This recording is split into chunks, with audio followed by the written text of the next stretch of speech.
আসসালামু আলাইকুম। ঢাকা বোর্ড 2023 সালে আসা এই সৃজনশীল প্রশ্নটি আজকে আমরা সলভ করব। এই ধরনের প্রশ্নগুলো বর্তমান সময়ে অনেক বেশি আসতেছে, তো এই ভিডিওটা একটু গুরুত্বপূর্ণ, সবাই মনোযোগ দিয়ে শেষ পর্যন্ত দেখবা। তো এখানে গ নাম্বারে বলছে যে পরপর দুটি উজ্জ্বল ডোরার দূরত্ব নির্ণয় করো।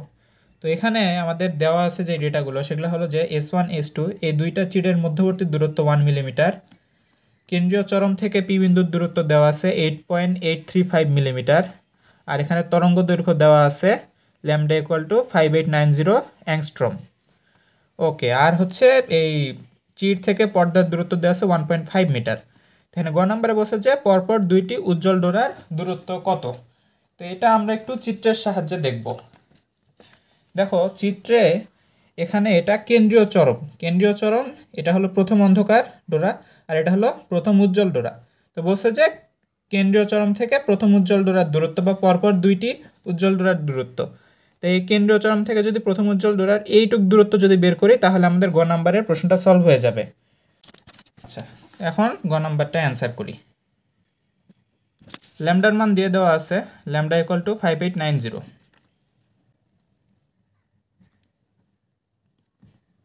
অ্যাংস্ট্রম থেকে যদি মিটারে নিতে চাই তাহলে 10⁻⁻10 দিয়ে গুণ দিতে হয়।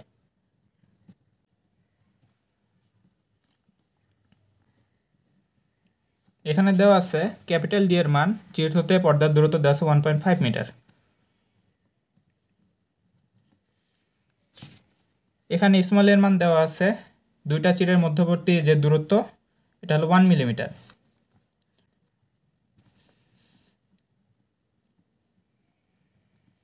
এখন আমরা বের করব পরপর দুইটি উজ্জ্বল ডোরার দূরত্ব নির্ণয়টা, এটা আমরা করব এখন। তো x1 আমরা বের করব d/a n ল্যামডা। এখানে n এর মান হবে 1, যেহেতু আমরা প্রথম উজ্জ্বল ডোরারটা বের করলে হয়ে যাচ্ছে। d এর মান আমরা এখন মানগুলো বসাই দেব।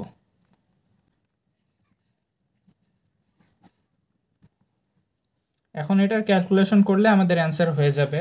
এটা ক্যালকুলেশন করলে আসে 8.835 ইন্টু 10⁻⁻4 মিটার। এটাই আমাদের অ্যান্সার। ঘ নাম্বারে বলছে পি বিন্দুতে কোন ধরনের ব্যতিচার পাওয়া যাবে। এই যে পি বিন্দুতে দেওয়া আছে দূরত্ব সব কিছুই দেওয়া আছে, এখানে কোন ধরনের ব্যতিচার পাওয়া যাবে এটা বলছে। তো ব্যতিচার আসলে নির্ণয় করে এন এর মানের উপরে। এন এর মান যদি জোড় হয় তাহলে ব্যতিচার হবে হচ্ছে গঠনমূলক, আর যদি এন এর মান বিজোড় হয় তাহলে এটা হবে ধ্বংসাত্মক। পথ পার্থক্য ইকুয়ালস টু এন ল্যামডা। পথ পার্থক্য ইকুয়াল টু এন ল্যামডা। পথ পার্থক্য ইকুয়ালসটা আমরা লিখতে পারি a sine theta equals to N lambda. এখানে এর মান দেওয়া আছে, এন এর মানটা আমরা তো বের করব, ল্যামডার মানও দেওয়া আছে, কিন্তু এই যে থিটার মান এটা দেওয়া নেই, এটা বের করে নিতে হবে। এর মানটা বসাই দেই, এর মান হলো 10⁻³ সাইন থিটার মানটা আমরা বসাবো। তো সাইন থিটা আসলে এটাকে আমরা না লিখে ট্যান থিটাও লিখতে পারি, কারণ এই যে আমাদের যে দ্বিচির পরীক্ষা, এখানে যে উৎপন্ন থিটা হবে এটা হলো মধ্যবর্তী দূরত্ব থেকে, মানে চিরদ্বয়ের মধ্যবর্তী দূরত্ব থেকে কেন্দ্রীয় চরমের দূরত্ব, এবং এই চিরদ্বয়ের মধ্যবর্তী স্থান থেকে পি বিন্দুর যে দূরত্ব, এই যে এটা। এখানে যে থিটা উৎপন্ন হবে এই থিটার মান হয় অনেক ক্ষুদ্র। এই ক্ষুদ্র হওয়ার কারণে sign theta equals two tan theta লেখা যায়। যদি 4 ডিগ্রির থিটা যদি 4 ডিগ্রির নিচে হয় তাহলে sign theta equals two tan theta লেখা যায়। তো এই জন্য আমরা সাইন থিটাকে ট্যান থিটা লিখতে পারবো। Tan theta equals to N, ল্যামডার মান আমরা জানি 5890 ইন্টু 10⁻⁻10। এটা মিটারে চলে আসলো। তো এখন আমরা 10⁻³ ট্যান থিটা ইকুয়ালস টু কী জানি, টেরালম্বা ভূত, লম্ব বাই ভূমি। এখানে লম্ব হিসেবে আছে কোনটা, এটা যদি থিটা হয় এটা হলো লম্ব, এটা হলো ভূমি।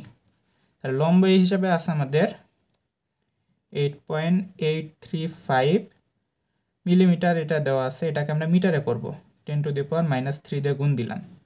আচ্ছা, আর এখানে আমাদের হচ্ছে ভূমি হিসাবে আছে 1.5 মিটার আছে। এটা মিটার আছে, মিটারে থাকলো n, আর এই ল্যামডার মান যেটা এটা হলো গুণ করে দিলাম। এটা ক্যালকুলেশন করে এখন আমরা n এর একটা মান পাবো। n এর মানটার উপর নির্ভর করতেছে এটা গঠনমূলক হবে নাকি ধ্বংসাত্মক। n এর মানটা যদি পূর্ণ সংখ্যা আসে সেই ক্ষেত্রে এটা হবে গঠনমূলক, যদি পূর্ণ সংখ্যা না আসে তাহলে হবে ধ্বংসাত্মক। আমি এখন এটা ক্যালকুলেশন করি। nটা রেখে সবগুলো একপাশে নিয়ে আসবো।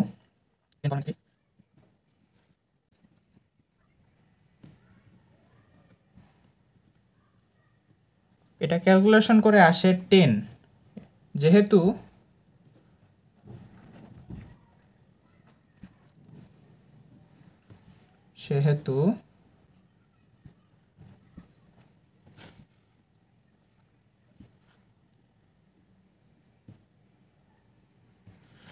এটা আসলে কিছুই না, আমরা হচ্ছে পথ পার্থক্য ইকুয়ালস টু n ল্যামডা জানি। পথ পার্থক্য মানে হলো a সাইন থিটা, আর n ল্যামডা এটা চলে আসছে, এর মান দেওয়া আছে বসাইছি। যেহেতু থিটা অনেক ক্ষুদ্র ওই জন্য sign theta equals two tan theta লিখছি। ট্যান থিটা মানে কি? লম্ব বাই ভূমি, টেরা লম্বা ভূত, লম্ব বাই ভূমি।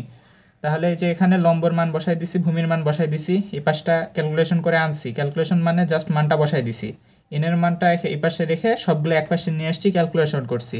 এন এর মান যেহেতু এখানে পূর্ণ সংখ্যা আসছে সেহেতু এটা গঠনমূলক। যদি এটা পূর্ণ সংখ্যা না আসতো, দশমিক আসতো, তাহলে এটা হয়তো ধ্বংসাত্মক।